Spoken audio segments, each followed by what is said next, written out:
Ahoy, matey! Welcome to story time. Today we are going to read Mighty Trucks by Chris Barton and illustrated by Troy Cummins.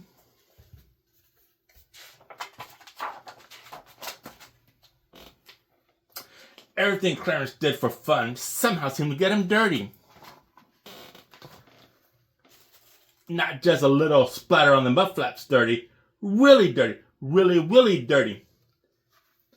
Clarence didn't mind.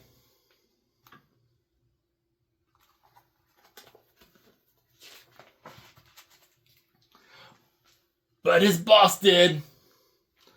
Clarence, is that you under all that muck? Haiti teased. Clean up before work starts. Bruno and I were hoping we have time for donuts, Clarence said. Won't the rain get me clean? 3 cloudbursts, 2 downpours, and a serious drencher wouldn't do it. Get yourself to a truck wash now.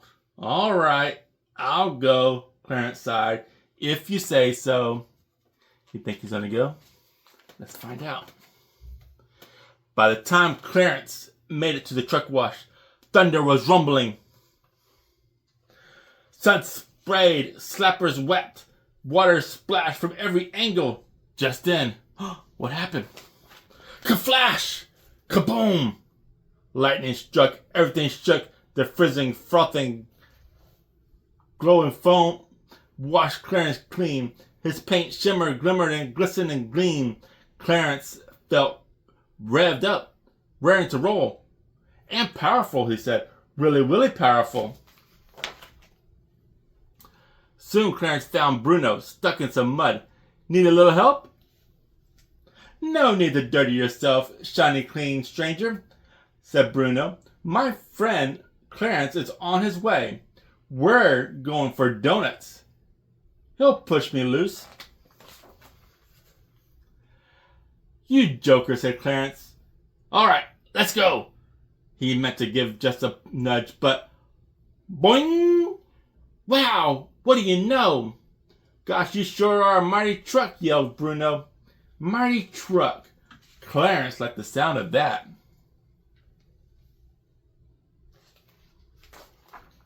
Help! Donuts would have to wait. Clarence hurried off and found his neighbor, Mr. Dent. He shifted down into his mighty truck voice. What's the trouble, sir? Dude, my cat's throttle is stuck in a tree. I'll get him down, said Clarence. Where's the tree? It just got hauled away, Mr. Dent said. All right, let's go. Time for turbo!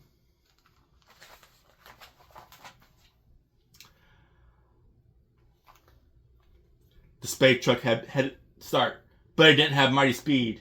When Clarence caught up, throttle was barely hanging on. Clarence spun into reverse. Throttle leaped into the truck bed, and they both headed home.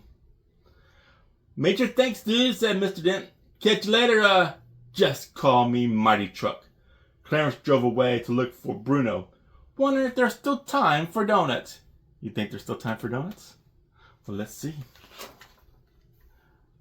Right then, the voice of Stella, the news helicopter, came on the radio.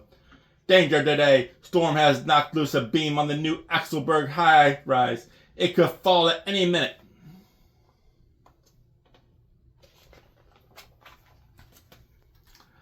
All right, let's go. Look out below. Mighty Truck knew what he had to do. But how would I get somewhere so high in the air? He wondered. How do you think he'd get it so high in the air? Wait, air. That's it. All right, let's go. Grow, wheels, grow. Mighty Truck pumped air into his tires, and he zoomed off the top of the garage. Down to another building. Boing, and way back up high, right on top of the high rise. Mighty Truck swept the dangling beam away from the edge of the roof, fired up his brightest headlights, and welded the loose girder back into place.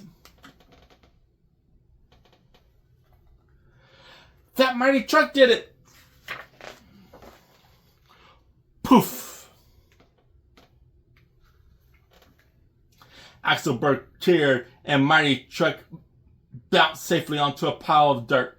Everyone rushed to meet their new hero, but all they found was grimy old Clarence.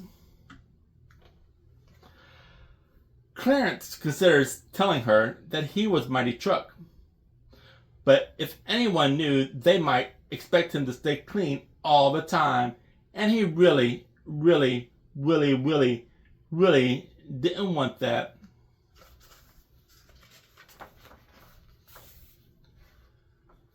Not when getting dirty meant having fun. Besides, Clarence thought, as he and Bruno finally got the donuts, help is only a wash away. That was a good book. Thank you for joining me for story time and reading Mighty Truck.